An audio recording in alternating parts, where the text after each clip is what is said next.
Kyle, W0KJM. I'm located in Fort Collins. I'll be net control for tonight's NCARC TechNet.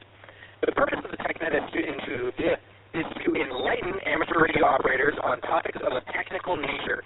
We will do our best to answer any technical questions to the benefit of all those who are listening. If there's a subject that has never been made quite clear to you, this is a great opportunity to find an answer. If anyone feels any information that will help regarding that subject, please give your call sign and net control will call on you. This net may be interrupted at any time for emergencies or priority traffic. If you need to use the system or emergency during the net, stay break and give your call sign. We will acknowledge you and suspend the net until you advise that you are cleared. Is there any emergency or priority traffic at this time?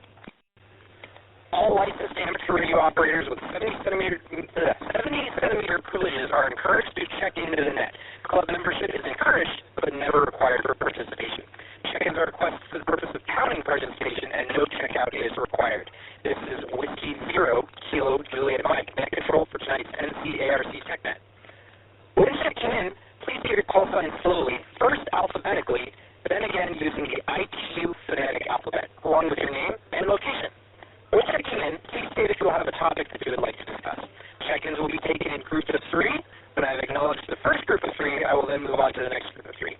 I will start by taking check-ins from call suffixes Alpha through Mike. Alpha through Mike, please call now. Whiskey Alpha 7 Echo Mike, Eddie Erie.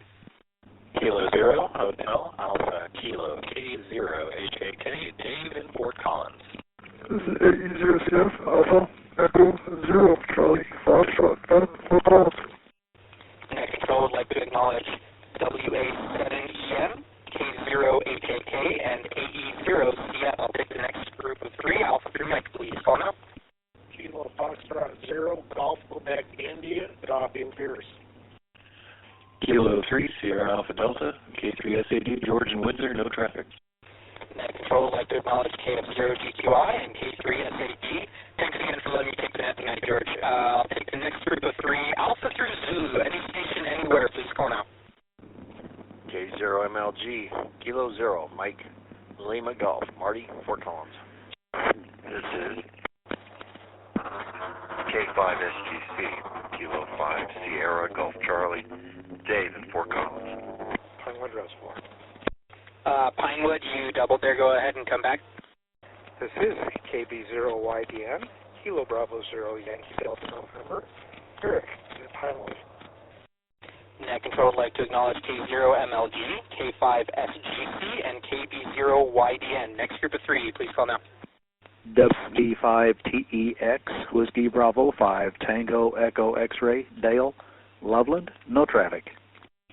K0AZA, Kilo 0 Alpha Zulu Alpha, Ron in Fort Collins.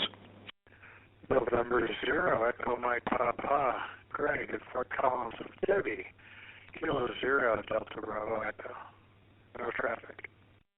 Net control would like to acknowledge WB5TEX, K0AZA, and 0EMP with K0DBE. Any other check-ins? Alpha through Zulu, please call now. Oh boy, hearing none. Did anybody have a topic? I didn't hear anybody with a topic, but does somebody want to save my butt here and come up with one? Otherwise, I might have to come up with one right on the spot. All right, hearing none. Well, I guess I had a question. It's not really my question. I had recently bullied one of my close friends into getting his ham, and he was asking me about what all goes into maintaining a repeater site, and I guess how robust they are and like natural disaster proof they are. So if anybody knows what all kind of work goes into maintaining a repeater and like how often they have to be serviced, if at all, or anything like that, that would be a great thing to know. And 0EMP. Go ahead, Greg. With proper lightning protection and reliable commercial power, and if you're not trying to do battery backup, you just run commercial power, and it's a simple standalone repeater that doesn't have all the microwave linking and other stuff that we do. It can go for years.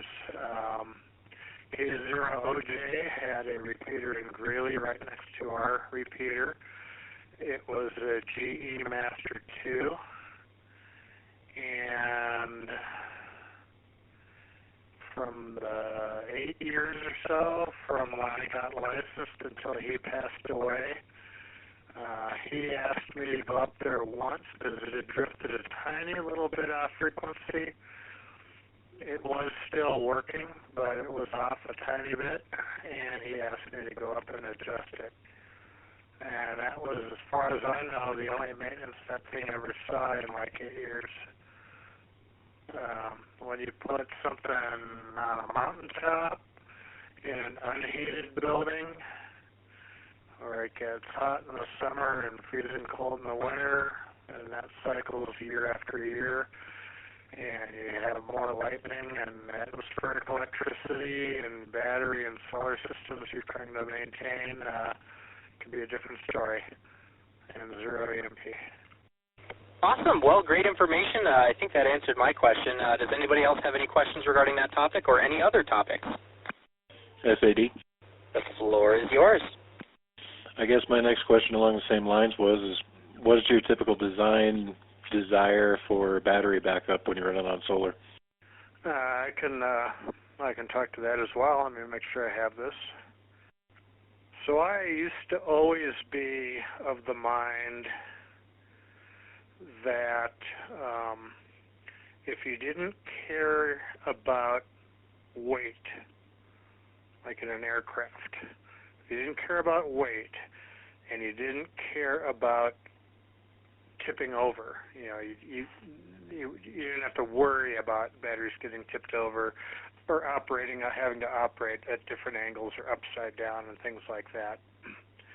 I had always thought plain old flooded lead acid was the best bang for the buck. A YouTube expert, and I really do mean an expert, I'm not being sarcastic, a real expert on solar, off-grid, solar battery power named Will Prowse, Prowse, I think, has a million YouTube videos on solar battery power, and he's done a lot of teardowns of battery packs and things. Let me reset this. He demonstrated that for long-term affordability, lithium iron phosphate batteries, if you treat them properly, care for them properly, and don't abuse them, over the long run are less expensive than flooded lead acid because they last so much longer. Initial cost is higher, but they will last much longer and many more charge cycles than lead acid. So in the long run, he demonstrated, he broke it down how they could be cheaper in the long run. A problem with lithium iron phosphate is that if you let them get below freezing and you try to charge them while they're below freezing, you damage them and drastically shorten their lifespan and power output. So again, with our remote mountaintop sites, that's a concern. And 0 EMP. K0HAK. HAK, go ahead. Just as a follow-up on the LiFePO batteries charging below freezing, if you are if you read the specs or if you watch out, read through the features of various batteries, a lot of them have internal heaters these days. And I've actually got some on my camper.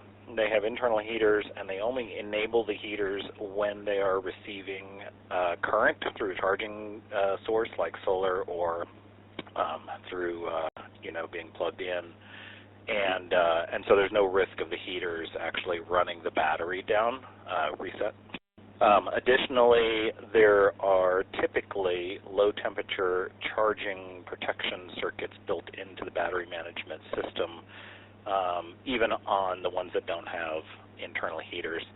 So they do tend to protect themselves. But as you mentioned, Greg, with the guy Will Prowse, he does those teardowns, and he actually tests a lot of those low temperature charging circuits to make sure that they're actually working, because a lot of times the battery manufacturers, especially the ones that are mass produced from China, just with a sticker applied to them, sometimes they don't plug those in or they don't activate them in the BMS, and so they don't actually work.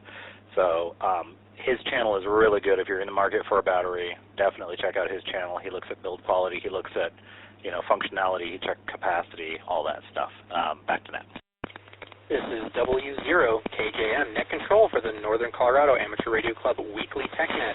I also had a follow-up question. So, Greg, you had mentioned that charging those lithium iron phosphate batteries below freezing can cause damage. What about discharging? So, like, for example, a hypothetical, if I were to take my little BioEno batteries up camping with me and it was below freezing and I wanted to try and put out some kind of a radio signal, should I set up a little campfire for my battery first, or do you think it would be all right to just plug it in and go? It's fine to draw power from them when they're below 32 Fahrenheit or frozen or whatever you want to call it. It's just an issue with trying to put charge back into them below a certain temperature will damage the plates or the plates, and or make some electrolyte crystallize out or something and damage the structure of the battery. Awesome, really good information. Does anybody else have any questions on this topic or any other topics for the net? MLG. Take it away, Marty. There are also heating pads for batteries. Jim uses them, James uses them. I don't, because I'm not so worried about it. But there are very efficient heating pads that go underneath your battery, and that'll take care of the heating problem, or actually the cold problem. And I will say this: if you're in the market for lithium ion phosphate, iron or iron, get one with a built-in BSM. I know a guy that does not. He went cheap, and he's regretting life choices. Spend the money to get the built-in battery, or BMS, not BSM, battery management system. Kaiser MLC. Also really good to know. Do you think that those like battery heating pads would be safe to be unattended, or would that be something you would have to be sticking by? I'm thinking like for those mountain site repeaters that are kind of a little bit of a hop and a skip away, would it be safe to leave something like that and then just let it run on its own and trust it enough to manage its own temperature, or would that be like a fire safety kind of risk there? Jim and James have them in their RVs, and I'm pretty sure they don't want them to burn down. So yeah, they're safe. They only come on when it's needed. K0HK. Go ahead, Dave. Yeah, I think the only drawback to that is that there isn't a circuit that's really monitoring the state of charge on the battery, and so if you're depending on solar and your panels are covered in snow, or it's cloudy and you're not getting enough charge, those heating pads could drain the battery over time. It's probably a remote risk, because I don't think they draw too much power, but that's the only thing that I could think of. K0HK. Gotcha. Really good to know. Are there any other questions, comments, or any other topics for the net this evening? W0BNC. Welcome in, Bob. I'll get you checked in, and go ahead. Oh, thank you. I just want to throw a comment in there as far as the battery heaters go. I have 300 amp hours worth of lithium iron phosphate in my camper, and they all have the BMS with the built-in low temperature charging cutoff protection, but I also have a heating system in that runs all the time. And what mine is Marty mentioned earlier about the RV tank heater pads. It's about a 12-inch by 18-inch pad. I have it, if you start from the floor up, there's the floor, a piece of 1-inch hard insulating foam, then the tank heater pad, which is stuck to a very thin piece of stainless steel, and then I'm using some paint stir sticks just to provide some air gap between the stainless and then the batteries, and then that's enclosed in that 1-inch foam, hard foam box just to kind of contain the heat. and they're wired up to I think it cost about $18. It's nothing more than a digital relay, and it actually draws really no power when it's turned on, and all it does, it actuates a relay off or on. And it has one setting for heat, one for cool, and that's just a matter of function. The cooling function, if you have nothing hooked up to it, doesn't do anything.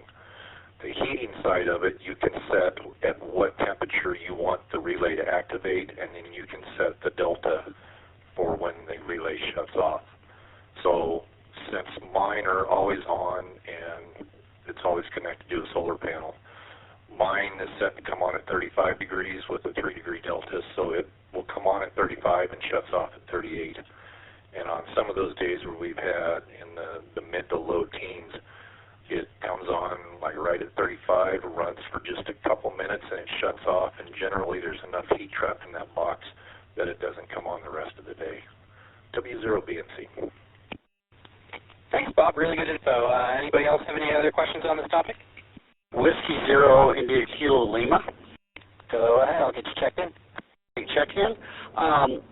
Agreeing to everything on this. I was late coming in. But one of the things is we talk about the damage and reduction in power and life on cooling.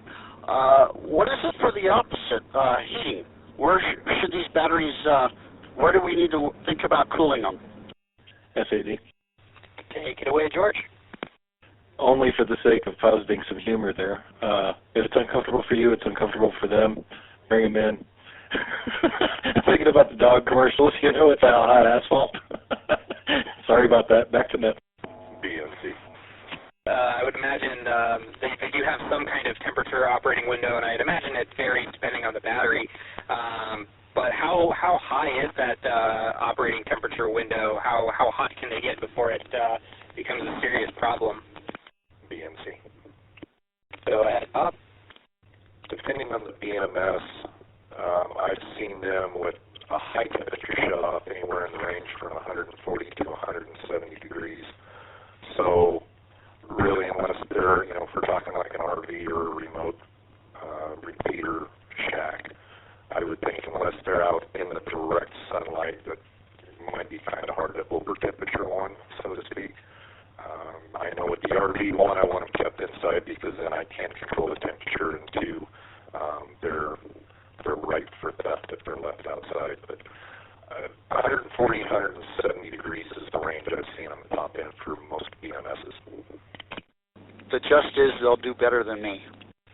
Yeah, I think K3SAD hit it absolutely on the head there. If it's too hot for you, it's too hot for the battery, and I don't think I'm going to be making it past triple digits, let alone 140.